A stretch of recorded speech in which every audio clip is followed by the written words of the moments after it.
Bonsoir à toutes et à tous, soyez les bienvenus sur le plateau de C'est ce soir. Carlos Tavares, directeur général du groupe automobile Stellantis, quand on lui demande de s'expliquer sur le montant de son salaire pour l'année 2023, 36,5 millions d'euros. Comme pour un joueur de foot et un pilote de Formule 1, c'est une dimension contractuelle, il y a un contrat. Et puis au-delà de la dimension contractuelle, il y a la dimension sociétale. Si vous estimez que ce n'est pas acceptable, faites une loi et modifiez la loi. Et je la respecterai. 36,5 millions d'euros en un an, 518 fois le salaire annuel moyen d'un de ses salariés. Un montant qui indigne les uns, indiffère les autres, mais qui devient en tout cas, à tort ou à raison, le nouveau symbole du fossé qui sépare les grands patrons et les ultra-riches du reste du monde et qui relance immédiatement le débat sur les inégalités et sur l'encadrement des plus gros salaires. Au moment où l'État annonce aux Français qu'il va falloir se serrer la ceinture pour continuer à financer notre système social, comment justifier un tel salaire? Faut-il encadrer ses revenus? Exorbitant, jugé choquant, excessif par Emmanuel Macron lui-même il y a 2 ans déjà. Est-ce le rôle du politique de légiférer sur le sujet ou est-ce au contraire contre-productif et démagogique? Bref, quel est le juste prix d'un patron? Quel est le juste prix du talent? C'est ce soir, c'est parti. Mercredi 17 avril 2024, c'est ce soir avec Arthur Chevalier. Salut Arthur. Salut Karim. Historien, éditeur, chroniqueur au point et mon comparse tous les mercredis soirs pour ce débat qui est à la fois, on l'entend, politique, économique et moral et qui dépasse d'ailleurs largement le cas de Carlos Tavares. Ce débat, on va notamment l'avoir ce soir avec un grand patron. Bonsoir Jean-François Rial. Bonsoir. Bienvenue, PDG du groupe Voyageurs du Monde. Vous faites partie de ces patrons qui avaient signé il y a quelques années, c'était en 2016, je crois, cet appel des 40 au CAC 40. Dans lequel une quarantaine de personnalités demandaient au gouvernement de l'époque de légiférer pour qu'un patron ne reçoive pas plus de 100 fois le SMIC. On va en parler tout à l'heure. Pour Carlos Tavares, ça peut en revanche peut-être se justifier selon vous. Vous dites que ce n'est pas un patron comme les autres, Carlos Tavares, et ce sera un des points de débat passionnants, je pense, ce soir sur ce plateau. Un patron à part, mais qui a provoqué la colère d'un grand nombre de ses salariés depuis hier, une colère que vous comprenez, je crois, Céline Marty. Bonsoir, bienvenue, vous êtes chercheuse en philosophie du travail. Pour vous, cet épisode est un exemple de plus des dérives du capitalisme financiarisé, avec un pouvoir de plus en plus important donné aux actionnaires au détriment des travailleurs qui produisent, vous le rappelez, une grande partie, eux aussi, de la richesse d'une entreprise. Ce débat, on va aussi l'avoir avec vous, Charles Consigny. Bonsoir. Je ne sais pas, vous prenez déjà des notes. Avocat, essayiste, chroniqueur. Je suis mauvais élève. Non, le bon élève, justement. Chroniqueur sur RMC, vous étiez un peu centriste hier sur le sujet, je vous ai entendu. En tant que libéral, vous dites, je suis favorable à une bonne rémunération des patrons, mais vous appelez aussi à de la décence pour que les autres, les salariés, les intérimaires notamment, vous le disiez, se sentent respectés. Si ce n'est pas acceptable, on l'a entendu, faites une loi, je la respecterai. C'est ce qu'a dit Carlos Tavares hier. Et vous l'avez pris au mot immédiatement, Mathias Tavel, bonsoir. Bonsoir. Député LFI de Loire-Atlantique, vous avez déposé une proposition de loi afin de fixer un salaire maximum dans les entreprises en limitant à 20 les écarts entre la plus grande rémunération et le plus petit salaire de l'entreprise. Ce sera un élément de débat très important ce soir. L'intervention ou non du politique pour encadrer ces hauts revenus. Bonsoir Olivier Babot. Bonsoir. Merci d'être là, président de l'Institut Sapiens, professeur en sciences de gestion. Opposé à cette idée d'encadrement par la loi des salaires des grands patrons, vous dites que ce serait contre-productif, peut-être même néfaste pour pas mal d'entreprises. Et vous faites partie de ceux, c'était intéressant aujourd'hui, qui ont fait la comparaison avec Kylian Mbappé, qu'on a regardé jouer évidemment hier soir, en disant que le footballeur parisien n'était pas plus unique en réalité que Carlos Tavares. On va en parler ce soir. Et puis j'accueille enfin Anne-Sophie Elsif. Bonsoir, bienvenue. Bonsoir. Chef économiste chez BDO, qui est l'un des grands cabinets d'audit et de conseil, également professeur d'économie à la Sorbonne. Et vous dites en substance, oui, le politique peut légiférer. Il a même peut-être intérêt à le faire, mais après la grande question, ça reste la question de l'échelon. Est-ce que c'est au niveau national, au niveau européen, voire au niveau mondial, pour que ce soit efficace? Et ça aussi, on va en débattre ensemble. Merci d'être là, tous les 6, tous les 7, avec Arthur, pour ce débat qui s'ouvre avec le billet signé Pierre Michel, évidemment.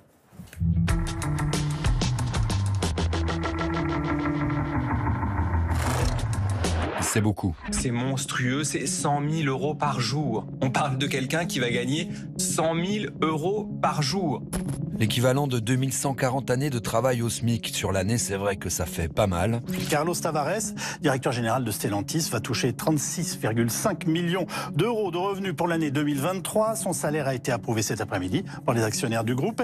36 millions au total, mais seulement 2 millions de salaires fixes si l'on regarde dans le détail. 10 millions de primes pour récompenser la transformation de Stellantis à une fusion des groupes Chrysler et PSA. 20 millions de bonus liés aux performances du groupe. Et puis, il y en a un petit peu plus, je vous le mets quand même, 2 millions pour pour la future retraite du dirigeant. C'est la petite cerise sur le gâteau. Voilà. Quoi. Et puis, on n'est pas à 2 millions près. Et puis, c'est le contrat. Carlos Tavares justifie ça comme ça. C'est une dimension contractuelle entre l'entreprise et moi. Comme pour un joueur de foot et un pilote de Formule 1, c'est une dimension contractuelle, il y a un contrat. Carlos Tavares est-il le Lewis Hamilton ou le Mbappé de l'industrie automobile? La différence entre Hamilton, Mbappé d'un côté et Carlos Tavares de l'autre, c'est que les deux sportifs ne ferment aucune usine, ne licencient personne, ne bloquent les salaires de personne. Il y a la question du salaire de Carlos Tavares, mais il y a aussi la question des écarts de salaire. Moi, j'ai 28 ans d'ancienneté. Pour un salarié comme moi, 100 000 euros par jour, c'est 4 ans de salaire. On dit que c'est un dirigeant exceptionnel, mais son cas est-il pour autant exceptionnel ? Regardez, en 2022, la directrice générale du constructeur américain GM avait touché 34 millions de dollars. Au sein du CAC 40, il n'est pas le seul, mais les autres savent se faire plus discrets. Les deux qui le précèdent, parce qu'il y en a deux qui gagnent plus d'argent que lui, mais les deux qui le précèdent, on n'en parle jamais. Et ils ne veulent pas qu'on en parle. Enfin, ils ne veulent pas, ils ne se montrent pas, ils ne s'exhibent pas. 36 millions, c'est colossal, mais ça n'a rien d'illégal. Si vous estimez que c'est pas acceptable, faites une loi et modifiez la loi. Et je la respecterai. Une loi, eh bien pourquoi pas ? Eh bien chiche, nous le prenons au mot. Nous déposons une proposition de loi pour instaurer un salaire maximum dans les entreprises. Rémunération de Carlos Tavares, la gauche remet sur la table la limitation des écarts de salaire. Que ce soit un écart maximum de 1 à 20 entre celui qui est le moins bien payé dans l'entreprise et celui qui est le mieux payé. Pour l'instant, on en est loin. Salaire de Carlos Tavares qui peut prétendre valoir 518 fois ce que vaut son salarié moyen. Dans les années 80-90, ces entreprises dégageaient déjà du profit, réussissaient et on estimait, ça avait été le cas avec Jacques Calvet, à l'époque PDG de Peugeot, qu'un écart de 50, c'était déjà énorme. Ce n'est pas la première fois que l'on en parle. Qu'est-ce que vous pensez du salaire des grands PDG ? Non, mais c'est ce que je disais à madame, ça choque tout le monde, moi aussi ça me choque. Je considère que quand les écarts atteignent ces proportions, vous ne pouvez plus l'expliquer aux gens. Oui. Lors de la dernière présidentielle et alors que la polémique concernait déjà le salaire de Carlos Tavares, Emmanuel Macron avait fait une proposition plafonner au niveau européen la rémunération de ses grands patrons. Vous voulez encadrer les rémunérations des grands patrons ? Mais je pense qu'il faut à un moment se donner des plafonds et avoir une gouvernance pour notre Europe qui rende les choses acceptables. Sinon la société, à un moment donné, explose. Et à l'époque, Carlos Tavares ne touchait que 19 millions. Alors c'est intéressant ce qu'a dit Emmanuel Macron, notamment sur ce marché pendant la campagne de 2022. Que peut l'État, que peut le politique face à l'économie ? On va y revenir tout à l'heure, mais d'abord quand même ce montant impressionnant, qu'on le justifie ou pas, 36,5 millions d'euros pour un an de travail. Pour vous, Olivier Babot, il n'y a aucune forme d'indécence de la part de Carlos Tavares et des actionnaires d'ailleurs de Stellantis. C'est compliqué de parler de morale. Quand on compare, par exemple, le dirigeant de Google, d'Alphabet, il gagne plus de 200 millions en une année. En fait, les grandes fortunes, d'ailleurs, ce n'est pas des salaires. D'ailleurs, on pourrait se réjouir, c'est amusant qu'on ne le fasse pas, qu'on puisse s'enrichir par son travail. Parce que c'est possible encore, il y a des salariés qui peuvent devenir faire fortune. La plupart des fortunes, en fait, elles sont entrepreneuriales. Et là, pour l'instant, vous pouvez faire des lois et vous n'y arriverez pas. En revanche, ce qu'il faudrait souligner aussi, c'est que grand revenu dit grands impôts. Par exemple, quand vous gagnez ce genre de revenus en France, ça veut dire que votre taux marginal en salaire de prélèvements divers, il est quasiment 75%. Ouais. Tout ça, c'est de l'argent public qui va pouvoir être utilisé. Moi, je trouve qu'il n'y a pas un côté indécent à payer plus d'impôts. Ça veut dire que la question du symbole ne compte pas dans cette affaire, Jean-François Rial, par exemple ? Si, bien sûr qu'elle compte, parce que si vous enlevez la question du symbole et du fait que vous générez des impressions de différence sociale trop grandes, en réalité, ce niveau de rémunération, il est très mal compris. Parce qu'en réalité, c'est pas du salaire. C'est ça le problème. C'est-à-dire que Olivier vient de le dire, c'est très intéressant. C'est-à-dire qu'en fait, on se focalise sur le salaire de Carlos Tavares, mais on se focalise pas sur les revenus délirants des actionnaires.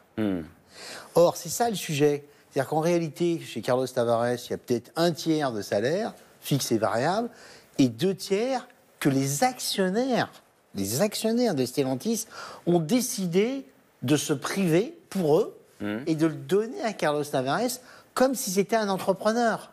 Et là, on n'est plus dans la situation du salarié. Vous comprenez? C'est-à-dire que c'est ça, le vrai sujet, il est là. C'est-à-dire qu'évidemment, il est un peu technique, il est un peu compliqué, mais les gens ne comprennent pas qu'en réalité, 70% de ce revenu, c'est du capital. C'est des actions gratuites. C'est je me prive de revenus pour les donner à mon manager. Alors, là où ça ne va pas, et là je vais le dire très clairement, c'est qu'il y a un nombre de dirigeants du CAC 40 ou de sociétés internationales, on va dire de grandes sociétés mondiales, qui touchent des salaires délirants alors qu'ils n'ont pas des résultats exceptionnels. C'est là où ça ne va pas. Là, vous dites ça colle. C'est là où ça ne va pas. C'est-à-dire que là, ça ne va vraiment pas du tout. Parce que là, si vous voulez, Carlos Tavares, c'est même pas ses niveaux de résultats qui sont exceptionnels, 18 milliards d'euros. C'est pas ça.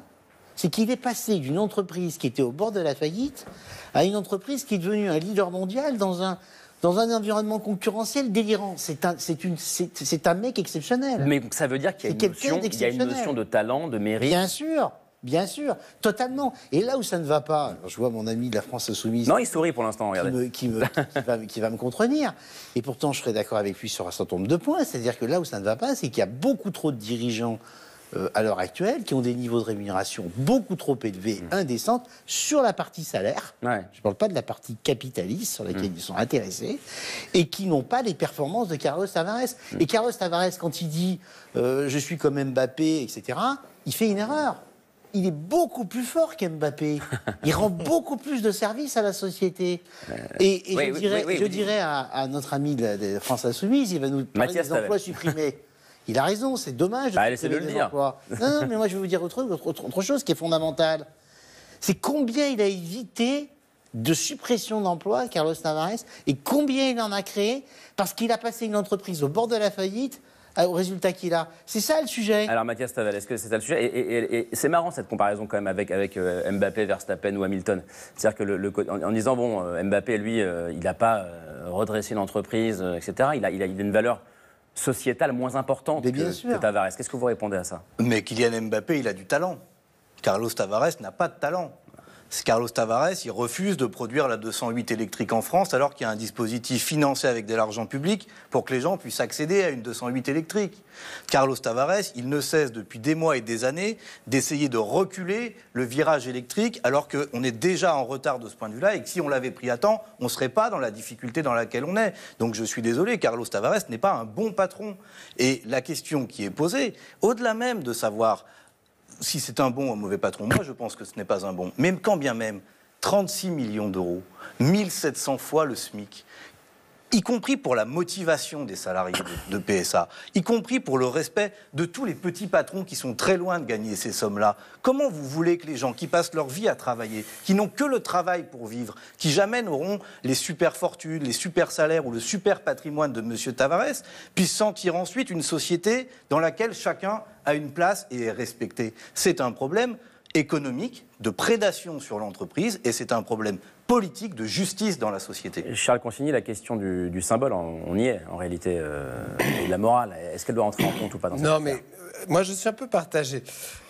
D'abord, monsieur le député, franchement, dire que cet homme n'est pas un bon patron, moi je veux bien, mais je suis actionnaire de Renault, je préfère avoir Carlos Tavares que vous, ou que Mélenchon, ou qui sais-je encore, à la tête de Stellantis, pardon de vous le dire. Quand bien même le patron me coûterait cher, je pense qu'il rapporte plus quand même qu'il ne coûte, le jeune Tavares. Ensuite, est-ce qu'il a du talent ou pas? Oui, dire qu'il n'a pas de talent, quand on voit ce qu'il a fait, c'est pas vrai. Là où je peux vous rejoindre, c'est... Moi, ce qui fait que je suis un peu partagé là-dessus, c'est que moi, je ne suis pas choqué par les grandes rémunérations. Je suis pour les inégalités. Non. Je le dis dans cette émission de gauche, je suis pour les inégalités. Parce que je considère qu'il y a des inégalités d'effort, des inégalités entre les êtres, qu'il y en a qui arrivent plus tôt le matin au bureau, qui partent plus tard, qui s'y investissent plus, qui ont plus de talent. Et donc, je considère que ces gens-là doivent être mieux payés, voire beaucoup mieux payés que ceux qui n'en rament pas une, et j'assume de le dire. En revanche, je suis pour aussi la décence, et je trouve ça un peu vulgaire, en fait, cette rémunération, surtout si...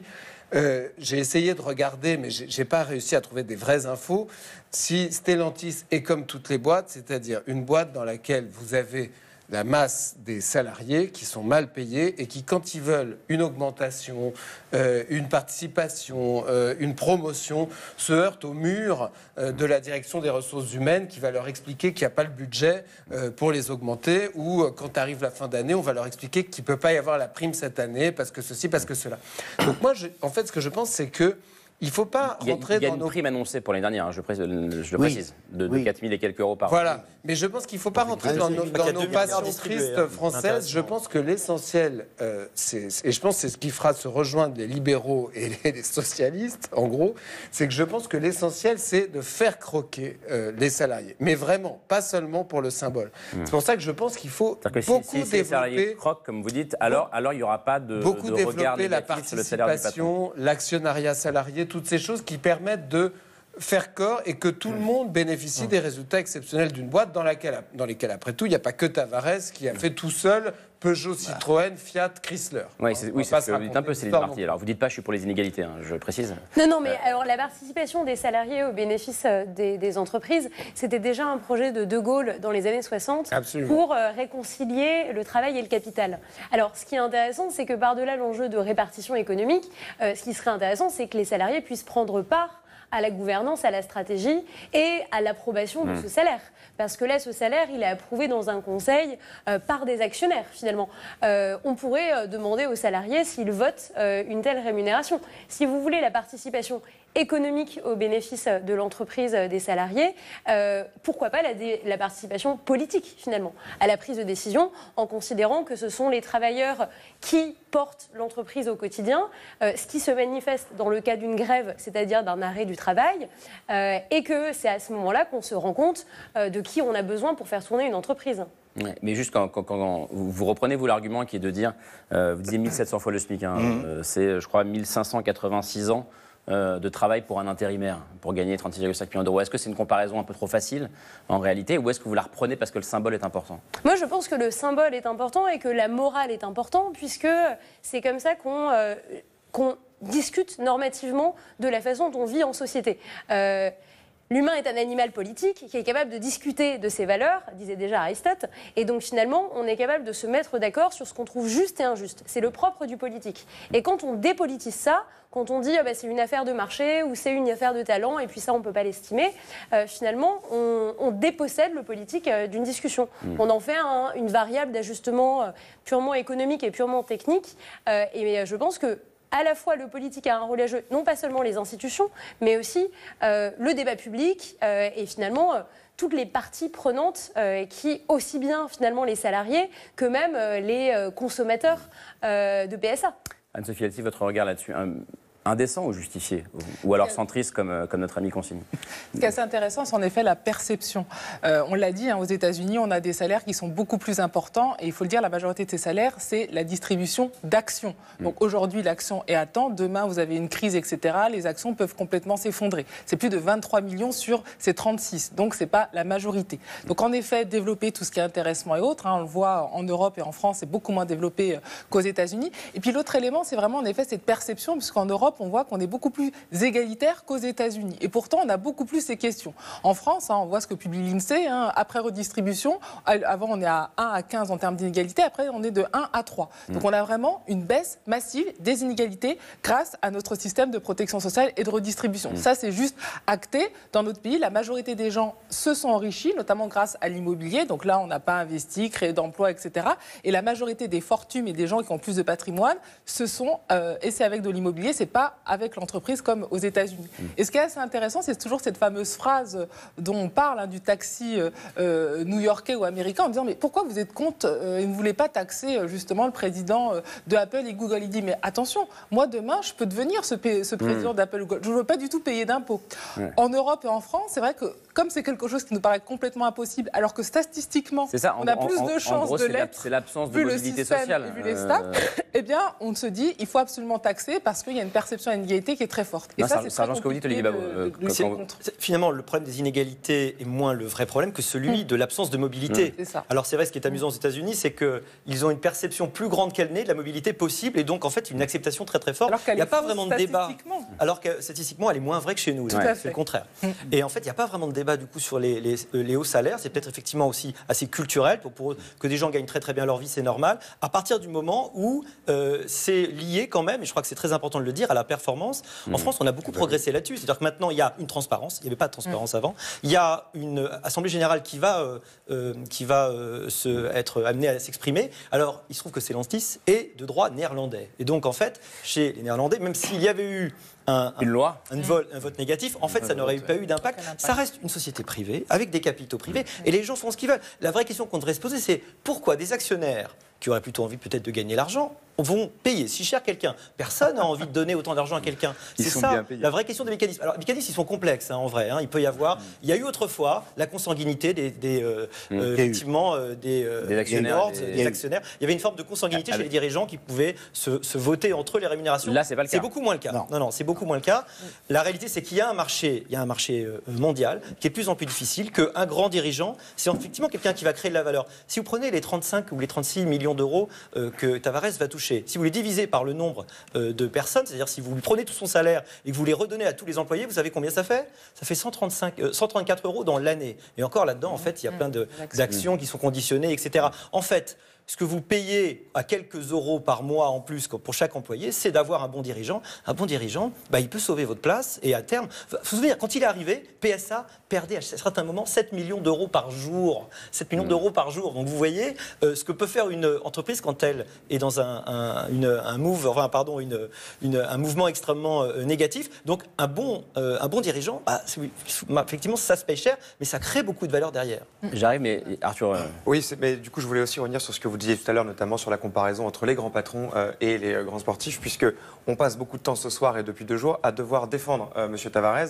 Or, on n'a pas besoin d'autant de temps pour défendre Kylian Mbappé. Ce que je veux dire par là, c'est que spontanément, l'opinion aime Kylian Mbappé et n'aime pas Tavares. Exact. Que ça nous plaise ou non, c'est ça la réalité. On va faire le foot. Exact. Non, mais je pense pas que c'est très juste. Ça, la vérité, c'est que spontanément, lui on l'aime pas. C'est comme ça que ça se passe. Est-ce que le problème, et je reviens aussi à ce que vous disiez, Olivier Babot, déjà pour commencer, penser quelque chose dans une société sans morale absolument, je vois pas trop comment ça peut fonctionner, au sens où on vit pas tous dans un couloir. Une société, c'est une homogénéité, et on vit tous avec une chape morale sur nous, dans l'exercice de nos fonctions sociales. Enfin, ça fait partie de la chose. On a un peu l'impression que ce monsieur se permet au fond de faire quelque chose qu'il a le droit de faire, mais dont on se dit qu'il ne peut pas le faire. Au contraire, ça marche aussi. Comment est-ce qu'on explique cette impopularité, justement, des grands patrons, qui fait que, alors qu'il est sans doute très talentueux, puisqu'il y a les résultats pour lui, et qu'en fait, Mbappé, on l'adore quand il marque 3 buts, ou 2 comme hier soir. Et lui, est-ce qu'il y a une explication ? Alors, pour moi, il y en a plein d'explications. D'abord, c'est un patron qui est extrêmement talentueux, contrairement à ce que pense notre député, mais qui est dur. C'est un patron dur, qui est très exigeant. Ensuite, il a vraiment supprimé des emplois. Monsieur le député a tout à fait raison de le dire. Et c'est vrai, ça, c'est pas populaire. Et je vais vous dire, moi, en tant que patron de sensibilité de gauche, je pense que parfois supprimer des emplois, même si Dieu m'en préserve, j'ai pas jamais eu besoin de le faire, c'est parfois nécessaire pour sauver les entreprises. Donc c'est pas, on est un salaud quand on supprime des emplois, ou on est un bon patron quand on supprime pas d'emplois. Et donc tout ça, c'est un dirigeant mondial, il gagne beaucoup d'argent, on est très jaloux en France et en Europe. Non mais surtout, qui gagne de l'argent et qui assume et qui vient devant la caméra à dire oui, j'ai le droit de gagner de l'argent. Par contre, il a quand même dit quelque chose, contrairement à Carlos Ghosn. Il a quand même dit quelque chose. Il a dit que si l'Assemblée ne votait pas pour, alors qu'il n'était pas obligé de le respecter, pour tout un tas de raisons juridiques complexes, il ne s'appliquerait pas. Ce que n'a pas fait Carlos Ghosn. Non, le vrai sujet, pour moi, c'est celui qu'a évoqué tout à l'heure rapidement Charles, c'est le sujet de la partage de la valeur. Si vous voulez, aujourd'hui, vous avez eu à peu près 1,9 milliard d'euros de distribués aux salariés sur 18 milliards d'euros nets. Okay. Donc j'imagine que les 18 milliards d'euros nets, ça fait à peu près donc 10%. Ça devait être peut-être 25, 30, j'en sais rien, ça dépend des taux d'imposition, c'est un gros complexe. Ça faisait donc moins de 10% de quote-part des bénéfices reversés aux salariés. Je pense que c'est pas suffisant. C'est pas assez. Je pense que c'est pas suffisant. Je pense que plutôt que de légiférer sur des plafonnements de salaire, etc., non. Moi, je pense qu'il vaudrait mieux légiférer au niveau européen, si possible, évidemment, sur la répartition de la valeur. Nous, dans notre entreprise, on verse depuis des années 25% de nos bénéfices, à peu près, en moyenne, en intéressement, en participation. Donc 10% Stellantis, 25% chez vous. À peu près, bon. Voilà. Mais c'est déjà bien chez Stellantis de verser 10%. C'est sur du net, donc c'est un peu moins de 10%. Mais ce que je pense, c'est que c'est ça qu'il faudrait faire. C'est-à-dire que Carlos Tavares, il est passé de 23 millions à 36 millions parce qu'il a augmenté ses bénéfices de 50%, j'en sais rien. Eh bien, il faudrait que les salariés, ils touchent 50% de plus de bonus en gros, en variable. En gros, laissons-le gagner ce qu'il veut. Même si c'est 50 millions, c'est pas grave. Non, mais c'est intéressant comme argument. Non, je dirais pas ça non plus. Je pense qu'il y a quand même, ça doit être lié à la performance, ça c'est clair, sous forme capitaliste, c'est-à-dire sous forme d'actions gratuites. Donc c'est les actionnaires qui payent et c'est pas en moins des salariés. C'est un coût. Et donc, il ne faut pas mélanger dans la rémunération variable de Tavares, je l'ai dit tout à l'heure, la partie salaire, y compris variable, et la partie quote-part de bénéfices. En fait, c'est un entrepreneur. Si vous voulez, on confond les managers et les entrepreneurs. C'est pas un entrepreneur. Oui, mais en réalité, si, il a le talent d'un entrepreneur. Et c'est là où moi, je ne vous suis pas. C'est-à-dire que pourquoi Musk ou moi, qui sommes des entrepreneurs, moi beaucoup plus modeste évidemment, on aurait le droit à gagner tout l'argent qu'on veut, alors qu'un manager extrêmement talentueux, comme l'a expliqué Olivier, salarié, lui, il va se faire défoncer sur sa rémunération en tant que capitaliste, alors qu'il a un talent fou. Parce que contrairement à ce que vous dites, il y a beaucoup de grands patrons qui sont des bons patrons, mais qui n'ont pas un talent fou. Lui, il a un talent fou. Je crois que c'est juste que Musk, on parle de 55 milliards de dollars, mais ça, c'est voilà. Non, mais autre ce que chose. je veux dire par là, c'est que le sujet, c'est la répartition de la valeur. C'est intéressant. Est-ce que ça, vous l'entendez pour le coup? Mais moi, j'entends que la question de la répartition de la valeur, plus que du salaire du patron. La proposition de loi qu'on dépose, on l'avait déposée sous forme oui, c'est pas la première fois. D'article dans une proposition de loi plus complète sur le partage des richesses dans l'entreprise, où on parlait de la participation, des actions gratuites, de l'intéressement, de comment tout ça doit être soumis à cotisation pour ne pas remplacer le salaire, mais éventuellement venir s'y ajouter quand il y a une bonne année, mais qu'on est... Parce que quand vous êtes salarié et que vous voulez acheter une voiture, que vous avez besoin d'un crédit, ou que vous voulez aller trouver un logement et que vous devez payer un loyer, le propriétaire ou le banquier, il ne vous demande pas votre intéressement ou votre participation. Il vous demande le salaire que vous touchez à la fin du mois. Et vous avez entendu ce salarié de PSA qui dit 28 ans de boîte, même pas 2000 € net. Donc il y a évidemment une question de partage, mais le premier partage de la valeur et de la richesse dans l'entreprise, c'est le salaire, et c'est pas seulement le reste. Maintenant, sur les questions bon patron ou pas, vous avez raison de dire, vous avez commencé comme ça. Si j'étais actionnaire de Stellantis, je serais content de Carlos Tavares. Je suis d'accord. Pour les actionnaires de Stellantis, c'est un bon patron. Il dégage près de 6 milliards d'euros pour les actionnaires cette année, 14 milliards en 3 ans. Je comprends qu'ils soient très contents de le garder et qu'ils soient prêts à le payer cher. Mais une entreprise, ça n'est pas seulement les actionnaires et un patron. Une entreprise, c'est des salariés, c'est un collectif de travail, c'est un effet sur la société, c'est une exigence à l'égard de l'environnement qu'on a en commun. Et les critères pour apprécier est-ce que M. Tavares est un bon ou un mauvais patron, ça peut pas seulement être est-ce qu'il est capable de dégager du cash pour les actionnaires. Ce n'est pas comme ça qu'on doit, de mon point de vue, au XXIe siècle, évaluer la qualité et le talent d'un dirigeant d'entreprise. Charles Consigny. Non, moi j'adore comme il y a quand même quelque chose qui s'appelle le droit et qui donc définit quand même à qui appartient une entreprise et qui prend les décisions. Et ça m'amuse toujours d'entendre dans les raisonnements de gauche que l'entreprise, finalement, elle n'est jamais complètement à ceux qui la possèdent. Elle est à toute la société, elle est à tous les citoyens, elle est en commun, etc. Je pense que tu te trompes, c'est ce que j'entends à l'instant. Oui, mais je pense qu'il a raison. Moi, je suis propriétaire d'une entreprise. Eh bien, je pense qu'elle n'appartient pas qu'à ses actionnaires. Mais parce que tu es de gauche. Moi, je suis, pardon de le dire, mais moi, j'ai un cabinet d'avocats. Je considère qu'il m'appartient ainsi qu'à mes associés. Il n'y a pas d'argent public dans le cabinet d'avocats de Charles Consigny. Non, mais... on n'a pas d'argent public. Nous non plus, on n'a pas d'argent public. Mais dans l'entreprise de Jean-François, il n'y a pas d'argent public. Non, bien sûr que non. C'est une question de philosophie politique. Mais non, mais donc ce que je veux dire, c'est que après, on peut... ce que je veux dire, c'est qu'on a quand même, empiriquement, on sait ce que ça donne quand on commence à trop légiférer dans le... Mais oui, mais pardon de dire, c'est une réalité dans le secteur privé. On a pris tout à l'heure l'exemple des États-Unis où il y a moins de crispation sur les écarts de salaire et où il y a probablement de beaucoup plus grands écarts de salaire. Pardon de vous dire que par habitant, les Américains sont beaucoup plus riches que nous.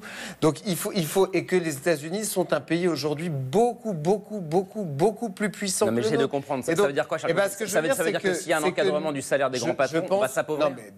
Oui, mais c'est déjà ce qu'on fait. Cherche à comprendre. Mais c'est déjà ce qu'on fait. Charles, il y a beaucoup plus de pauvres on fait mais on se raconte des histoires. Et nous, on n'en a pas des pauvres. Non, mais on en a beaucoup. Et nous, on n'en a pas. Il y en a beaucoup plus aux États-Unis, Charles. peut pas raconter non plus. Non, nous, la différence, c'est qu'on est tous pauvres à égalité en France. Non. C'est ça qui nous... En PIB par habitant, Charles a raison. Vous dites En n'importe PIB quoi. par habitant, Charles a Mais raison. à quoi, le pouvoir d'achat, à quoi sert le pays? Anne-Sophie Alcé. Si, justement, sur la responsabilité sociale d'une entreprise, et là, je pense que c'est très important.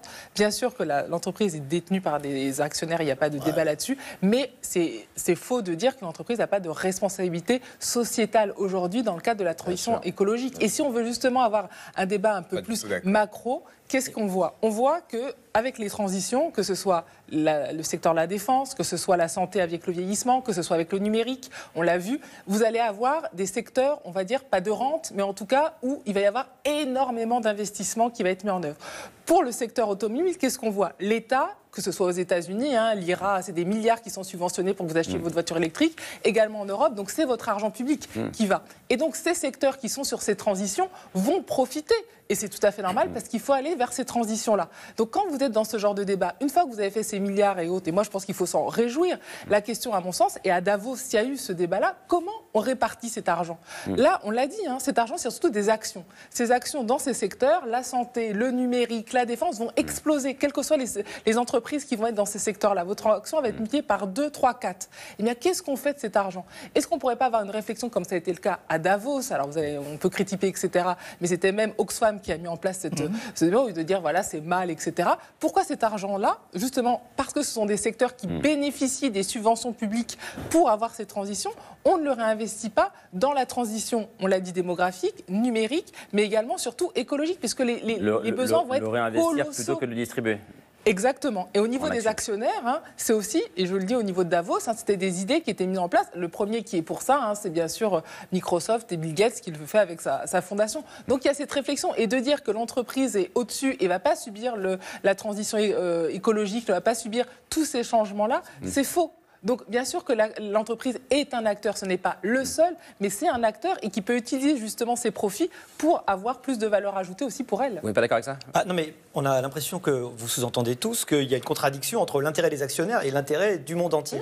Et que une entreprise comme Stellantis ou des entreprises de cette taille-là n'investissent pas dans la transition. Mais si vous regardez ce qu'ils font, tout le monde, toutes ces grandes entreprises investissent massivement. Je suis d'accord, mais quand on regarde l'impact de l'IRA pour aller sur l'électrique, regardez comment est endetté l'État américain pour financer cette transition. La difficulté du secteur automobile. Non mais Olivier, tu peux pas nier quand même que dans les actionnaires, quels qu'ils soient, il y a des gens qui sont exactement comme tu le dis, c'est-à-dire qui s'intéressent à l'intérêt général, qui considèrent que l'entreprise a une responsabilité sociale et environnementale, qui font des efforts, puis il y en a d'autres qui s'en fichent éperdument. C'est quand même la vérité, ça. L'intérêt de long terme d'une entreprise, c'est de survivre et de créer de la valeur.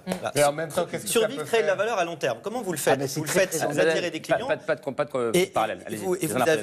Vous attirez des clients, et si vous avez des produits qui apportent de la valeur à la société, les gens seront prêts à l'acheter. Les gens, ils votent avec leur porte-monnaie. C'est aussi simple que ça. Et donc, quand vous apportez une valeur collective, vous arrivez à apporter la valeur à tout le monde, aux actionnaires, les salariés. Je suis quand même d'accord pour dire en 2035, on ne va plus avoir et vendre de voitures thermiques. Là, c'est une réglementation. Tu as des subventions publiques massivement. Donc, Stellantis va toucher des subventions publiques en touche déjà. Si tu l'achètes. Donc, forcément, tu n'es pas dans une économie libre et parfaite, sans incitation, sans rien. Il y a une transition et il y a des incitations économiques pour acheter un produit pour aller vers la transition. Donc, forcément, les acteurs de ce marché vont pouvoir en profiter. Et c'est très bien, puisque le but, c'est d'aller vers cette transition. Mais il doit y avoir des contreparties. Mais ce que je dis, c'est qu'il doit y avoir des contreparties, que justement le réinvestissement dans ces secteurs-là, ça doit être une des contreparties. Céline Marty, oui. Oui, il doit y avoir des contreparties en considérant que chaque acteur, finalement, a besoin aussi des infrastructures, ne serait-ce que de l'État, qui garantit le marché, qui garantit la propriété privée par le droit, qui garantit les actions, qui a une haute autorité des marchés financiers qui régule tout ça aussi. Et de toute façon, il n'y a pas d'acteur économique hors sol qui se débrouillerait sans autres institutions. Ça, c'est les bases du contrat social. C'est que si vous voulez une situation où c'est pas l'état de guerre chez Hobbes où n'importe qui peut vous prendre votre propriété, vous avez besoin d'un État qui protège. Et comme c'est l'État qui finance aussi par différentes façons ces acteurs économiques, comme on l'a vu. Non, mais comme on l'a vu aussi pendant le Covid. Et finalement, la question des contreparties, c'est aussi la question de la justice et de la façon dont c'est perçu dans l'opinion publique. Quand c'est de l'argent public qui est investi, comme dans le cas du Covid, où on a massivement aidé des entreprises, comme dans le cas du CICE, etc., quand il n'y a pas de contrepartie, ça donne l'impression que c'est de l'argent magique. Argent magique qu'il n'y a pas pour d'autres services publics, pour d'autres acteurs qui, eux, ne sont pas détenus par des actionnaires et qui arrivent à fonctionner alors même qu'il n'y a pas de fonctionnaires. Mathias Tavel, dites-nous juste en quoi ça changerait la vie des salariés, qui est une limitation de 1 à 20 dans une entreprise du salaire des patrons. Justement, la proposition que j'ai déposée au nom de mon groupe France Insoumise, c'est qu'il y ait un écart de salaire maximum de 1 à 20 entre la plus petite rémunération et la plus haute. C'est-à-dire dans toutes les entreprises. Quelle qu'elle soit. Il faut les traiter avec égalité. Ça n'en concerne pas beaucoup. Vous savez, dans la plupart des PME, les patrons ne gagnent pas 20 fois le plus petit. 30 euros. 95% des entreprises en France sont des PME et les gens gagnent 6 000 euros. Ils ne sont pas concernés, mais quand on fait une loi, on la fait pour l'ensemble des activités. Mais notre proposition, donc ça laisse quand même 32 000 euros net par mois, ce qui fait quand même de bons restes, c'est de dire que si celui qui est tout en haut estime que ce n'est pas assez... 32 000 euros net par mois, c'est 1 à 1 par rapport au SMIC. Ouais. Voilà. Et si celui qui est tout en haut estime que ce n'est pas assez, il peut augmenter, mais simplement, comme c'est un écart de 1 à 20, il doit aussi augmenter. S'il veut s'augmenter, il doit augmenter les plus bas salaires. Et donc, on est dans cette logique, un minimum de respect, de partage et d'équité, même si j'aime pas beaucoup ce mot, mais au moins de dire on crée un cercle vertueux où l'enrichissement qui est en haut profite aussi à celui qui est en bas. Et comme la majorité, c'est des actions, comment vous faites pour gérer et conditionner le cours de l'action en bourse sur les marchés mondiaux ? Mais ça se calcule au moment de l'attribution. Comme quand on fait le calcul pour M. Tavares, on est au moment de l'acquisition. Et l'idée, c'est d'arriver à créer un cercle vertueux où tout le monde retrouve le sens d'une société organisée de façon harmonieuse et encore un je comprends votre proposition, mais là où moi il y a quelque chose qui me surprend, c'est que moi je veux bien qu'il y ait une échelle entre 1 et 20. Vous aviez signé 1 à 100 il y a 8 ans. Quelle que soit l'échelle. D'ailleurs, je ne sais pas bien où on met le niveau de l'indécence. Moi, je ne suis pas capable de le définir. Mais surtout, il manque un pied énorme dans votre proposition. C'est qu'en plafonnant comme ça les salaires de tout le monde, vous donnez tout aux actionnaires. Mais en fait, le vrai sujet, c'est la répartition des richesses produites entre les actionnaires et les salariés. Mais ça, je suis bien d'accord avec vous. Et c'est ça le vrai sujet, parce que en plus, c'est vertueux pour les patrons qui l'ont pas compris. Parce que quand vos salariés touchent un intéressement très élevé, ils sont très motivés, ils ont encore en plus envie de travailler, ils sont plus productifs, ils collaborent mieux et ils génèrent des profits supplémentaires. C'est pour ça que ce que je trouve un peu dommage, c'est qu'on se concentre sur ce pauvre Carlos Tavares qui se fait massacrer par tous azimuts. C'est vrai que c'est beaucoup. C'est vrai que c'est beaucoup, 2650 fois, vous avez dit. Mais moi, je ne sais pas si c'est 2650 fois, c'est plus indécent que 500 fois, que 2000 fois. Je ne suis pas capable de faire ça. Alors que sur le partage de la valeur, vous n'êtes pas là. Si je peux vous répondre. D'abord, les 20 fois, c'est la proposition qui vient de la Confédération européenne des syndicats. On a repris leur proposition parce qu'on estime que c'était plus légitime que ça vienne de leur part que nous, comme vous le dites, fixer un seuil. Et pourquoi 20 et pas 19 ou 21 je vous l'accorde. Mais donc, on a repris ce chiffre-là. Sur la question plus globale du partage entre le capital et le travail, ça fait 2 ans qu'à l'Assemblée nationale, on porte des propositions, y compris sur un texte l'année dernière sur le partage de la valeur, où on était là-dessus, sur la limitation, y compris on avait proposé qu'on limite l'écart du nombre d'actions gratuites qu'on pouvait attribuer entre un salarié qui n'en aurait que 0, 1 ou 2 et ce qu'on peut donner au plus grand. Et on a proposé plusieurs écarts, de 0 à 10, de 0 à 20, de 0 à 100. Les macronistes et les lepénistes ont tout refusé. Parce que pour eux, il ne fallait pas de limite. Mais ils auraient pu déposer 0 à 1000 si vraiment ils voulaient. Mais la proposition d'encadrer l'écart de salaire par la loi, elle répond à votre question. Parce que ce qui fait qu'aujourd'hui, M. Tavares a cette rémunération, c'est qu'il est personnellement intéressé à ce que la rémunération des actionnaires soit forte. Parce qu'il a d'abord besoin des actionnaires pour voter sa rémunération, et parce qu'une partie de sa rémunération est en fait une rémunération d'actionnaire lui-même. Et donc, en plafonnant, on crée aussi une forme de déconnexion entre la performance financière stricte de l'entreprise et la réalité de son activité de production, de recherche, de développement, qui redevient un critère d'appréciation qui est à égalité avec le reste, parce qu'il n'y a pas d'exéquilibre où vous avez intérêt à faire beaucoup de cash pour les actionnaires pour avoir un gros salaire. Charles Consigny, sur ce côté cercle vertueux, comme le dit Mathias Tavel. Dans un monde idéal, oui. Mais ça me paraît difficile à mettre en place parce que je pense que ça ferait, si on le met en place à l'échelle française, on fait décrocher la France par rapport au reste du monde en réalité. Et c'est déjà ce qu'on fait malheureusement avec nos charges très élevées, nos impôts très élevés. Olivier Babot a rappelé le taux auquel allait être soumis cette rémunération. Je serais d'ailleurs curieux de savoir Il y a combien d'impôts sur les 36,5 combien il va rester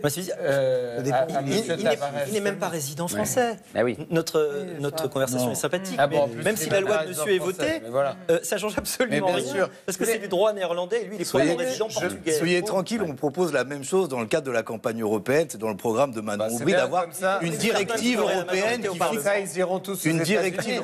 Mais monsieur Tavares cherche des ouvriers moins chers, nous trouverons des patrons moins chers. Voilà, je crois que c'est possible. Ouais, bon, écoutez, oui, mais ça sans doute, mais on est déjà. Moi, je trouve que c'est déjà très difficile de gagner de l'argent en France, parce que l'argent qu'on gagne, il devient théorique en France. L'argent ne nous appartient pas. L'argent appartient d'abord à l'État, qui dès qu'à la sueur de notre front, on s'emmerde à gagner 1 euro. Vous avez l'État qui arrive et qui vous en prend 70 centimes. C'est ça la réalité que vivent tous les indépendants, toutes les professions libérales, tous les gens qui n'ont pas des statuts garantis ou qui ne travaillent pas dans les entreprises déjà over-installées qui gouvernent notre pays. Mais c'est pas le cas pour qui Carlos Tavares. possèdent notre pays. Non, mais oui, mais on va pas parler que de lui. Mais moi, j'essaie d'élargir le truc. C'est déjà très difficile. Pourquoi ? Parce qu'il y a déjà des systèmes redistributifs très forts en France. Vous avez rappelé ce rapport que moi je trouve horrible en réalité, de 1 à 3. Pardon de ne pas me réjouir de cette échelle. Je la trouve totalement déprimante. Je trouve totalement déprimant de n'être que 3 fois plus riche que le moins riche si je fais 15 fois plus d'efforts. Je suis désolé, si je fais 15 fois plus d'efforts, je veux être 15 fois plus riche. Et je ne veux pas être enfermé dans cette logique. Moi, vous savez, j'ai travaillé, par exemple, je donne un exemple très concret, pour un immense avocat qui est mort l'année dernière, qui s'appelait Hervé Temim. C'était pas Mbappé, c'était à la fois Mbappé, Ronaldo, c'était tout ce que vous voulez, c'était un avocat absolument stratosphérique. Je l'ai vu plaider plusieurs fois, il était stratosphérique. J'aurais été déprimé pour lui s'il n'avait pas pu gagner que 20 fois plus que moi. Je lui souhaitais de gagner 300 fois plus que moi parce qu'il avait largement 300 fois mon apport dans son cabinet. Mais là, on vous donne de 1 à 20. Céline Marty, est-ce que vous... Non, mais est-ce que la question, c'est justement cet apport économique ? Est-ce qu'il a besoin de gagner 300 fois plus que vous pour se sentir... Si. C'est la question de la rémunération et donc de la rémunération. C'est pas une question de besoin, ça peut être aussi du plaisir, ça peut être aussi... Peut-être que cette question, c'est la question des besoins. Si vous êtes une star du barreau, si vous êtes quelqu'un qui manifestement a un talent exceptionnel, il n'y a pas de raison qu'on vous plafonne à ce dont vous avez besoin. Vous pouvez aussi avoir des envies fantaisistes. Quand vous êtes quelqu'un d'exceptionnel, qui a un talent, un travail exceptionnel... Je vous laisse répondre. C'est un type qui arrivait à son cabinet tous les matins, à 7h30 du matin. Pendant que les premiers salariés, on arrivait, nous, vers 9h pour les plus motivés. À 5h, ils embauchent à PSA. Hein. Oui, mais à quelle heure ils rendent leur tablier à la 5h, oui, mais il y a des conséquences en termes de conditions de travail. Peut-être que l'enjeu, c'est pas uniquement justement la rémunération. Là, c'est parce que vous prenez comme critère de réussite économique et de valorisation sociale exclusivement ce critère du salaire. Mais il y a d'autres formes de reconnaissance sociale que la réussite par le salaire, qui se chiffre par le salaire ou par le patrimoine. Et ce serait aussi important. Quoi, par exemple la reconnaissance par vos pairs, l'autorité que vous pouvez avoir dans votre domaine par la... Non, par exemple... de fait, il y a des médailles. Non, mais il y a... vous savez ce qu'on dit... Quand on gagne 15 procès d'un coup, on est content d'avoir une belle médaille. Mais vous allez avoir plein de sportifs qui vont aller aux Jeux Olympiques pour essayer de gagner une médaille, alors qu'ils doivent bosser à côté. La performance, c'est pas que combien je gagne à la fin. Anne-Sophie, logique, et qu'on regarde juste ce qui se passe un petit peu économiquement, ce que l'on voit, c'est que plus vous avez d'inégalités, et pourquoi même aux États-Unis les travailleurs de Piketty sont salués, c'est pas du tout des communistes embusqués, c'est juste que en fait plus vous avez d'inégalités, bon, ça c'est votre avis, mais en tout cas sur la littérature, qu'est-ce qu'on voit, c'est que le coût des inégalités, c'est un coût économique et social en termes de police, en termes de défense, en termes d'espace du service public. Quand vous êtes une entreprise et que vous voulez prospérer, vous voulez pas avoir de problème de sécurité, pas d'attentat, pas de problème pour que votre paquebot arrive, juste si je peux finir, arrive, non, pour l'instant en mer Rouge et que vos marchandises arrivent. Donc ça, c'est un coût très important. Et donc plus vous avez d'inégalités, plus vous devez payer un coût social à ça. Donc ça, vous pouvez être d'accord ou pas, mais c'est juste un aspect juste de littérature. En France, on n'a aucun coût social. Qui explique que c'est pour ça qu'il y a... Ça n'a pas coûté près d'1 milliard d'euros, par exemple. Charles, vous êtes choqué qu'on passe de 1 à 15 à 1 à 3. Et c'est une moyenne, hein, je me rappelle. Hein, ça, donc, on parle de réduction des... Mais il y a quand même quelque chose que vous oubliez, Charles. Il y a des inégalités qui sont liées au travail. D'accord. Mais il y a des inégalités qui ne sont pas liées au travail. Qui sont liées à la malchance, qui sont liées à une mauvaise naissance, qui sont liées à des handicaps, sont liées à un handicap intellectuel, qui sont liées à plein de choses. Et donc, moi, je suis horrifié de vous entendre dire que vous êtes choqué par cette redistribution. Parce que cette redistribution, elle n'est pas parfaite. Elle est loin de rendre les choses égalitaires. Mais au moins, elle permet de corriger. Moi, par exemple, j'ai eu un talent d'être entrepreneur. Mais est-ce que je suis responsable du fait que j'ai ce talent, Charles? Sérieusement. Est-ce que c'est grâce à moi?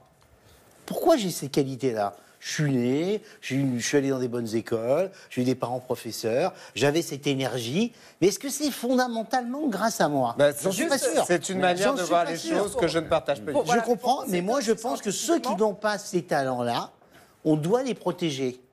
Et on doit réguler les choses. Sinon, moi je suis complètement d'accord avec ce qu'a dit madame, il y a un coût social délirant aux États-Unis, société que tu trouves extraordinaire. Franchement, quand tu vas aujourd'hui à Los Angeles, à New York, et que tu vois tous ces homeless dans la rue, bah franchement, on en a pas, c'est sans domicile. On en a beaucoup moins. Ah bon? On en a trop. Voilà, donc on en a moins. On en a trop, mais on en a beaucoup moins. Parce que la question, non mais c'est de dire franchement, si on a une oui, vision- mais Posez-vous juste la question, par exemple, pourquoi la France devient un pays d'émigration?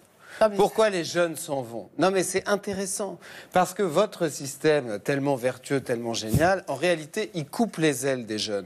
Et pourquoi ils y vont? Moi, il m'arrive pour raison professionnelle d'aller souvent à Dubaï. À Dubaï, vous avez plein de Français, plein de jeunes Français. Quel modèle? J'imagine c'est le cauchemar des insoumis, parce que c'est vrai, c'est très inégalitaire. Il y a des voitures partout, il y a des gratte-ciel, il y a tout ce que vous voulez. C'est pas du tout écologique. Et c'est pas écologique, ça a tous les défauts, bien sûr. Mais ça a quelle qualité? Et non, on y est assez libre quand on va y faire des affaires. Quand on va y faire des affaires. Quand on est un homme, quand on va y faire des affaires. Pour les affaires. Non, mais demandez-vous pourquoi les Français y vont. Posez-vous la question, pourquoi est-ce que les jeunes Français, c'est pas n'importe quel ils jeune préfèrent Français. aller entreprendre il n'y a pas d'impôt ailleurs qu'en France? Pourquoi est-ce qu'ils il n'y a pas d'impôt, préfèrent... Bah oui, bien sûr. On va pas Et c'est quand même un vrai sujet, je suis désolé. Et donc votre système, c'est marrant parce que j'ai l'impression d'être avec, si vous voulez, pour accoucher. Vous êtes tellement aveuglé par votre idéologie. Mais non, c'est vous qui l'êtes. Vous êtes tellement aveuglé par votre idéologie que vous refusez d'en voir les défauts. En réalité, votre système ne fait que nous plomber collectivement. Et on a, nous aussi, un coût social très fort. On a des zones de non-droit sur le territoire. On a beaucoup d'insécurité. On a un coût social énorme aussi à notre système. Juste, on peut revenir, au lieu de... dans l'idéologie, mais juste, des fois, un peu revenir sur les chiffres. Est-ce que publient des chercheurs qui, en effet, sont souvent pas assez payés, mais qui font des travaux de longue haleine sur ces questions-là.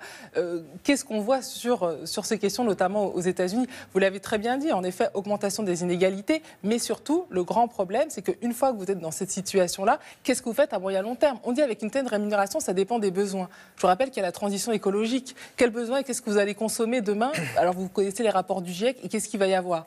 Donc, alors vous allez me dire...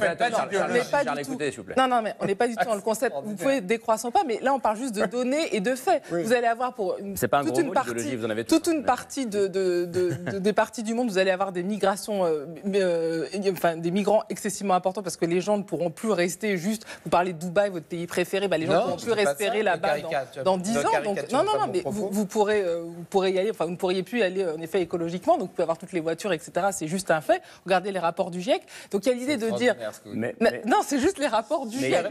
Après, pour essayer, et j'arrive Arthur après, pour essayer de faire le lien entre ces deux sujets. Je ne sais pas si on va rester à Dubaï, mais en tout cas, ce que j'entends sur la proposition de plafonnement, que ce soit 1 à 20, 1 à 50, 1 à 100, j'en sais rien. Mais est-ce que ça peut avoir une quelconque utilité? Vous n'êtes pas... Oui, c'est ça, l'utilité sociale. J'ai pas l'impression. Pas favorable. Mais... Alors, vous savez, ce qu'on est en train de se dire, c'est le fameux paradoxe de Tocqueville. Vous savez, il a remarqué que plus une société est égalitaire, plus les inégalités qui restent sont insupportables. Nous sommes, la France, le pays le plus redistributif au monde. On prélève 45% obligatoirement du PIB. Et enfin, on est dans les questions. En tout cas, on est dans le. Avec le Danemark, on est le plus taxé au monde.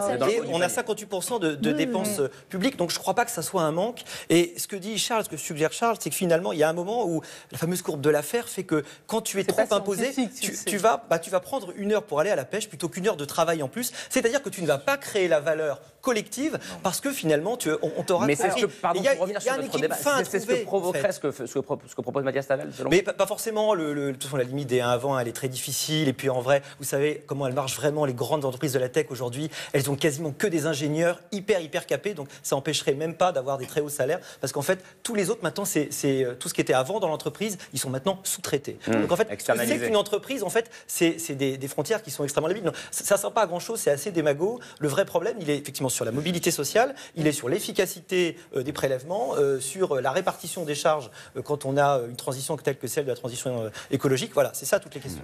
Arthur, une chose, qu'en fait, c'est très intéressant, mais je pense que la réalité de l'impopularité de ces rémunérations de l'entreprise, qui est d'ailleurs un phénomène assez nouveau en France d'avoir des entreprises aussi impopulaires, vient du fait simplement que les salaires sont globalement bas en France et bloqués. Alors, c'est ça, c'est simple. Si les gens gagnaient plus d'argent, ils seraient plus heureux. C'est très simple. Hein. Attendez. Oui, d'accord. Oui. Il y a l'inflation. En coût complet, ils sont d'accord, mais là, justement, Olivier, c'est la suite de ma question. Juste, si les salaires, que les salariés ont. Il y a une impression en France que les salaires sont bloqués et il y a une insatisfaction chez les gens de 25 à 40 ans là-dessus, c'est clair. Une fois qu'on a dit ça, c'est de la faute de qui? Et ça, c'est ma vraie question. Est-ce que l'État taxe trop avec le brut et derrière les impôts qui tombent? Est-ce que les entreprises doivent faire l'effort en augmentant les salaires? Est-ce que les entreprises qui n'augmentent pas assez les salaires sont de mauvaise foi ou de mauvaise volonté? Ou est-ce qu'elles font ce qu'elles peuvent par rapport à leurs impositions à elles? Voilà. D'abord le grand patron, Jean-François. Moi... D'abord le grand patron. Non, je ne suis pas un grand patron. dans cette émission. Non, je ne suis pas un grand patron déjà. Non, mais avoir des employés, c'est intéressant. Loin s'en faut. Alors, moi, là, je vais dire quelque chose qui va plaire, je pense, cette fois-ci à Charles. C'est que, clairement, nos dépenses publiques ne sont pas efficaces. On est pénalisé par ce sujet. Les besoins que nous avons en dépenses publiques sont incontestables, il faut les assumer, l'éducation, la sécurité, la justice, etc. Mais ça fait 50 ans qu'il n'y a pas de réforme de l'État, qu'il n'y a pas d'optimisation de la dépense publique. 50 ans. Et non, c'est pas vrai, Mathieu. C'est pas vrai. Et je suis quelqu'un de gauche, je le redis. Cette dépense est mal faite, elle est mal utilisée et elle pénalise d'abord les plus bas revenus. Parce qu'elle pénalise le taux d'emploi, donc elle pénalise les revenus. Il faut surtout pas augmenter les prélèvements obligatoires en France, il faut mieux les utiliser. Et tout ça est un cercle qui nous déclasse. C'est clair. Ça ne veut pas dire qu'il faut faire n'importe quoi, et je ne suis pas sur la position consistant à dire qu'il ne faut pas qu'il y ait de la redistribution. Au contraire, j'ai largement expliqué. Mais très clairement, qui a le pouvoir d'augmenter les salaires et qui doit le faire? Pour moi, aujourd'hui, vous avez un salaire qui est au SMIC. On en parlait tout à l'heure avec Olivier hors plateau. Vous augmentez ce salarié de 100 € à cause des effets de seuil qui reprennent les charges sociales au premier euro. Cotisation sociale. Tout à fait, cotisation sociale, je suis d'accord. Vous avez un couple employeur qui passe à 400 ou 450 €. Qu'est-ce qui se passe? Il n'y a pas un employeur qui va augmenter son salarié. Donc c'est l'État qui clair. taxe trop. Il ne faut pas vous raconter d'histoire. Donc il faut revoir ce système. Et si vous voulez, et clairement, moi je le vois dans tous les ministères, je le vois dans les collectivités locales, j'ai été très engagé sur plein de cas politiques. Je vois bien qu'on a une capacité à la dépense publique qui n'est pas adaptée à l'efficacité. Je suis désolé. Et ça, c'est pas un problème de gauche ou de droite. Faut qu'on arrête avec ça. Donc les entreprises, elles font ce qu'elles peuvent en termes de salaire. Elles font ce qu'elles peuvent. C'est une vraie question. Mais les entreprises, si vous voulez, le patron ringard qui traite mal ses salariés et qui paye mal ses salariés, ça existe, mais de moins en moins. Pourquoi? Parce que les salariés, ils bougent, ils partent, etc. Moi, je connais des grandes entreprises, je ne vais pas les citer, qui n'arrivent plus à recruter des surdiplômés parce que ces grandes entreprises ne sont pas engagées sur les mouvements de transformation sociétale et écologique. Ça, c'est clair. Donc aujourd'hui, les entreprises, elles ont plutôt envie de bien payer leurs salariés, de les augmenter, de leur donner de l'intéressement, du moins pour un patron un peu moderne. Et les patrons, ils sont de plus en plus modernes parce qu'il y a beaucoup de communication et que ce genre de...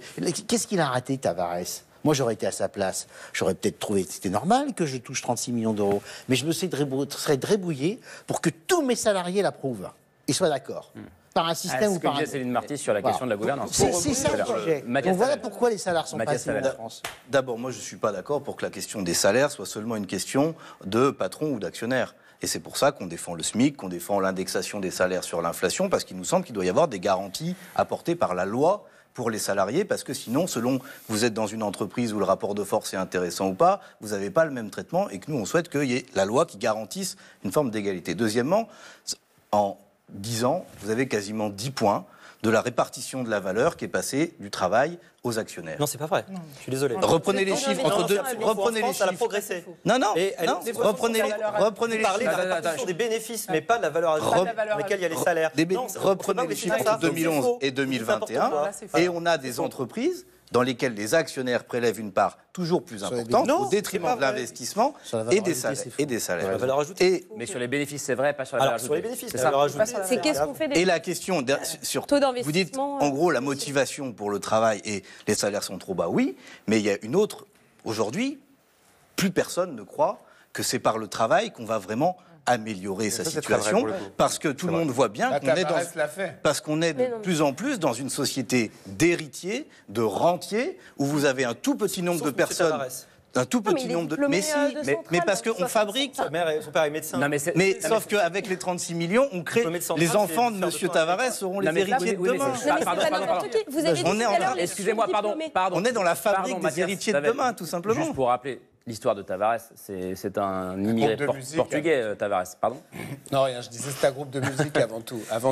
Il laisse Félix et français. Hein. Non, mais c'est un magnifique exemple qui est arrivé à 17 ans et qui n'était pas non plus un héritier avec un patrimoine exceptionnel. Je précise. Lui ne l'était pas, mais quand vous vous retrouvez avec un patrimoine, un revenu de 36 millions d'euros, plusieurs années de suite, vous l'avez. C'est pour ça que tout le monde soit pauvre pour s'assurer qu'il n'y ait pas d'héritier. C'est le raisonnement de la France. Mais monsieur Consigny, si tout le monde est pauvre, au moins personne. Je croyais que vous étiez un libéral. Ça vous choque pas de savoir que tout le monde ne part pas avec les mêmes chances au départ? Que selon que vous êtes un fils d'actionnaire ou de rentier, vous n'avez pas les mêmes chances qu'un fils de femme de ménage? Ça vous choque pas? Souvent les n'êtes pas libéral. Ils font pas des brillants de carrière. Vous n'êtes même pas libéral. Vous êtes juste un conservateur. Céline Marty. L'enjeu de la mobilité sociale, c'est aussi des outils justement de cette mobilité sociale. Quand vous avez pris l'exemple des entreprises qui n'arrivent plus à embaucher, vous avez dit des surdiplômés. Et justement, il y a des marchés du travail à plusieurs vitesses actuellement, puisque, comme vous l'avez dit aussi tout à l'heure, il y a beaucoup d'entreprises qui fonctionnent avec des sous-traitants, dans lesquels il y a des conditions de travail précarisées, où il y a eu une intensification du travail, où il y a énormément de contrats précaires, d'intérim, etc.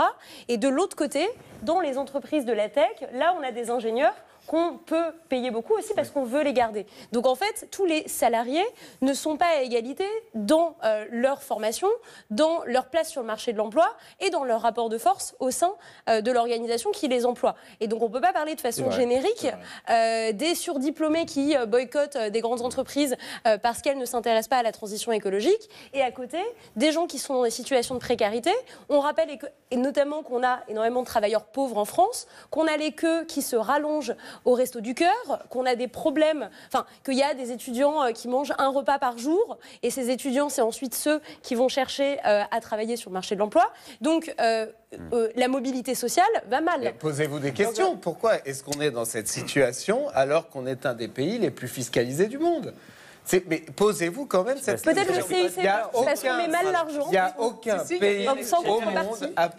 pays au monde, à part si on accepte les deux dernières dictatures. Oui, mais on dépense aussi pour les entreprises. On est à égalité, je pense, leader mondial des prélèvements obligatoires. Et pourtant, je suis d'accord avec vous, moi ça me choque en effet de savoir que les étudiants sont dans la dèche à ce point-là, de voir dans quel état est notre hôpital, de voir dans quel état sont nos commissariats, de voir dans quel état il y a très peu de mobilité sociale. Et dans la justice, je peux en témoigner, mais peut-être qu'il y a un problème de répartition des dépenses à minima. Il y a peut-être au moins ça. Et après, si ce n'est le système qui fonctionne pas. Quand on regarde plus, en effet, les chiffres, qu'est-ce qu'on voit? On voit déjà qu'en France, l'un des problèmes qu'on a, c'est vraiment le logement et le poids du logement, quel qu'il soit, dans votre revenu disponible par tranche d'âge. On voit qu'en effet, vous avez aujourd'hui moins de 25 ans, c'est excessivement compliqué par rapport à la génération des années 80-90. Donc là, vous avez vraiment une baisse de votre pouvoir d'achat qui est colossale par rapport notamment aux pays du Nord ou même aux pays du Sud. Vous n'avez pas eu cette progression et cette explosion et de l'accès à la propriété, même si on a des taux en effet bas et en général à taux fixe et non à taux variable, et même dans l'accès au loyer. Donc ça, c'est vraiment un élément qui est important. Deuxième élément, c'est la désindustrialisation. Qu'est-ce qui s'est passé depuis 20 ans? Avant, on avait une base productive qui crée beaucoup plus de valeur ajoutée. Ce qui est beaucoup moins le cas maintenant, puisqu'on s'est vraiment spécialisé dans les services et que les services créent moins de richesse, les salaires ils sont plus bas, la formation y est moins importante et donc la création de richesse est plus faible. Les États-Unis aussi sont beaucoup désindustrialisés, mais ils ont fait énormément de déficit parce qu'ils s'endettent en dollars pour y pallier. Nous, on est dans cette situation-là, comme un peu le sud de l'Europe par rapport au nord. Et donc, on crée juste moins de richesse à cause de ces problèmes de désindustrialisation. Donc là, il y a une vraie cause juste qui est claire. Quand vous regardez le PIB par tête par rapport aux Pays-Bas ou d'autres pays du Nord, on s'est vraiment appauvri. Alors après, on va dire, une fois qu'on a fait ça, qu'est-ce qu'on fait? Donc on a pallié, vous l'avez dit, par les impôts et par la fiscalité. Mais forcément, l'idée, c'était de dire, on assure un minimum, et en tout cas, SMIC et au-dessus du SMIC, un petit peu à tout le monde, avec, comme la richesse créée est moins importante, eh bien, des gains qui sont moins importants. Donc ça, c'est vrai, et ça, c'est vraiment les politiques de désindustrialisation où on en paie l'effet, et même l'État peut taxer tout ce qu'elle veut, comme la base productive est moins forte. On parle de Tavares, c'est de l'industrie, c'est de l'industrie, ce ne sont pas des services, et la majorité encore de sa rémunération, c'est des actions, c'est de l'entreprise, c'est pas de l'immobilier, c'est pas de la dette de l'État, et c'est pas de l'OAT qu'on achète par milliards en France. Donc c'est ça aussi le problème, à mon sens central, économiquement, qui fait qu'on s'est appauvri. Olivier Haut qui voulait répondre à la question d'Arthur, que Arthur va rappeler peut-être pour les gens qui nous ont rejoints. C'est la faute de qui si les salaires ne sont pas assez hauts? On taxe trop, les patrons doivent payer plus. Alors c'est une question intéressante, c'est évidemment assez complexe, mais pour résumer, peut-être pour schématiser la première chose, en fait le niveau des salaires, il est en coût complet relativement bon, mais il faut rappeler que quand un patron vous paye 100 € en coût complet, vous n'avez déjà en net que 50, puisqu'il y a effectivement des cotisations, qui sont ce qu'on appelle le coin fiscalo-social, parce que vous avez dedans en fait à la fois des cotisations et des impôts avec l'impôt. Là vous parlez du brut, on est d'accord. Là c'est le brut quoi. Alors le net, non, je parlais bien du net. Le net c'est à 50, parce qu'en fait le brut c'est une fiction comptable et c'est même pas très intéressant. Ce qu'on voit c'est le coût total. Bon, en réalité on est assez bien payé en France, mais il y a évidemment une charge du système de protection sociale qui pèse d'abord sur le travail, alors qu'il y a peu de travailleurs en fait. Malheureusement, on a un taux d'emploi qui est assez bas. Ce qu'il faudrait, c'est, d'ailleurs c'est ce qu'on a commencé à faire avec la CSG, c'est basculer une partie de cette charge sur une assiette beaucoup plus large, en particulier tous les revenus, voire de la consommation sur la TVA, ce qui est un autre... Voire sur des taxes écologiques. Donc en fait finalement, si vous regardez la valeur ajoutée, la répartition de la valeur ajoutée, elle est en France plutôt bonne, elle est autour de 60% pour les salariés, et elle n'a pas bougé. La deuxième chose, c'est effectivement un problème de formation. Si vous regardez la moyenne, c'est toujours très trompeur en fait du chômage. C'est juste si vous n'êtes pas formé, vous êtes très au chômage en fait, et beaucoup plus, et c'est beaucoup plus difficile. Et donc il faut améliorer la formation. Plus vous êtes formé, plus vous gagnez votre vie. Et en effet, aujourd'hui, vous êtes plutôt dans une guerre des talents qui fait que quand vous avez un talent et que vous êtes un jeune formé, mais vous choisissez, vous jetez un CV en l'air, il y a 20 offres d'emploi qui retombent. Et la dernière chose, c'est le fait que notre positionnement de notre économie, ce que disait Anne-Sophie, malheureusement, il est aujourd'hui très mauvais. C'est-à-dire qu'on est plutôt dans des secteurs à faible valeur ajoutée, donc on est collectivement moins riche, il y a moins de richesses à redistribuer. Charles Consigny, je reviens sur ce que vous avez dit depuis le début de cette émission, avec parfois un peu de provocation, mais à aucun moment vous vous dites ça peut finir par exploser. Ça ne fait que exploser. Les gilets jaunes, c'était quoi? C'était l'explosion sociale. Bien sûr que ça peut exploser. C'est exploser. C'est pour ça que je dis que... Quand on parle de faire société, vous voyez? Mais, oui, mais je pense que vous vous trompez de moyens. C'est-à-dire, je pense que les solutions, elles sont beaucoup plus sur des solutions dynamiques, comme l'actionnariat des salariés, comme ce genre de choses, que vers des solutions de répartition bêtes et méchantes. Je trouve qu'à la fin de ce débat, presque, on arrive à être un peu d'accord les uns avec les autres, il me semble. C'est-à-dire qu'on constate tous qu'il y a un niveau de dépenses publiques énorme, sans en face un bénéfice pour ceux qui devraient les premiers en bénéficier suffisant. On constate tous quand même que le niveau des charges sur les salaires, même Jean-François Rial l'a dit, avec les effets de seuil, etc., quand même, malgré tout, il est pour pas mal dans la difficulté à augmenter les salaires des gens. Moi, je veux bien admettre aussi qu'il y a une mauvaise foi, sans doute, énorme dans plein d'entreprises, de plein de patrons et de plein de conseils d'administration qui n'ont tout simplement pas envie d'augmenter les salaires parce que, au contraire, ils veulent les compresser le plus possible. Il y a eu d'ailleurs une mode à un moment où il y avait des patrons qui étaient envoyés, quasiment leur seule mission, c'était de casser le coût de la masse salariale. Ça, on l'a vu. Bon. Mais ça, en effet, on en revient. Pourquoi? Parce que ça plombe l'ambiance dans les entreprises et ça fait que les bons salariés qui peuvent partir sont... C'est très mauvais. Voilà, je pense qu'on pourrait trouver des solutions, mais je constate qu'en France, pour ce qui est de l'étatisation des choses, de la suradministration des choses et l'écologie, ma voisine, en gros, expliquait que la transition écologique ferait qu'on était absolument condamnés à subir toutes les nouvelles règles qui vont être édictées à cette aune. Et aussi, d'ailleurs, à subir l'immigration. Il va y avoir une migration à cause de l'écologie. Je me méfie des gens qui brandissent l'écologie. C'est pas les gens, c'est le rapport du GIEC. Oui, mais non, mais mais vous n'avez pas le monopole de la science sur ce plateau. C'est vous feriez bien, on va revenir au feriez bien de vous en mettre un peu. de l'idéologie, c'est le GIEC, c'est dommage. C'est dommage. On a tous lu les chiffres. C'est un groupe de scientifiques. Moi, je fais. Non, mais on fait pas du Trump là. Je fais attention simplement. J'ai cru que ça allait bien finir et bam. Non, je constate que l'écologie est très souvent brandie par ceux qui veulent de nouveau régenter la vie de leurs voisins. Donc je dis simplement que nos systèmes suradministrés n'ont fait que créer... C'est quoi qui est en cause? Nos systèmes suradministrés ne font que créer de la pauvreté. Vous ne pourrez pas vivre avec 36 millions d'euros tout seul si vous n'avez plus d'eau parce qu'il n'y en a plus assez, si c'est désertique, s'il y a des catastrophes naturelles. Ce qui est en cause dans l'affaire de Carlos Tavares, c'est est-ce que la richesse, c'est chacun pour soi, ou est-ce qu'il y a une richesse collective qui nous permet d'affronter notamment le défi. Jean-François Rial, ce sera le mot de la fin. C'est ça la question. Non mais Charles avait bien démarré, parce qu'on pourrait être assez vite tous d'accord, malgré nos sensibilités différentes. Il a mal fini en faisant de la provocation sur l'écologie. Pas de la provocation. Mais si, tu as fait de la provocation sur l'écologie, Charles. Bon, l'écologie, elle est nécessaire. On parlera d'écologie. On n'a pas le choix. Un autre soir sur ce plateau, on l'a déjà fait mais plein de fois. Moi, franchement, je pense que la solution, de toute façon, les patrons et les salariés, au final, et les actionnaires, s'ils réfléchissent bien, ils ont des intérêts communs. L'erreur qu'ils font, parfois, c'est de croire qu'ils n'ont pas d'intérêt commun. Quand vous avez, comme vous l'évoquiez tout à l'heure, des patrons qui arrivent en cost-killer, bêtes et méchants, c'est de la mauvaise gestion pour les actionnaires. C'est de la mauvaise gestion. C'est contre-productif, vous démotivez les salariés, vous générez des ambiances négatives et vous n'allez pas fabriquer de la valeur. Moi, je pense que le vrai sujet, je pense que Carlos Tavares, en fait, il a été utile pour poser la question intelligente de la répartition de la valeur dans les entreprises. Qu'est-ce qu'on donne à l'État? Qu'est-ce qu'on donne aux salariés? Qu'est-ce qu'on donne aux actionnaires? Ça, c'est un vrai sujet. Et ça mériterait, pour toutes les entreprises bénéficiaires, d'avoir des vraies réflexions. Voilà. C'est ce que je pense. Merci, c'était une belle conclusion. Merci beaucoup pour ce débat. Merci à toutes et à tous d'être venus ce soir. Merci à toi, Arthur. On te retrouve demain sur ce plateau. Ce sera avec Camille Diao. Et merci infiniment de votre fidélité. Ciao.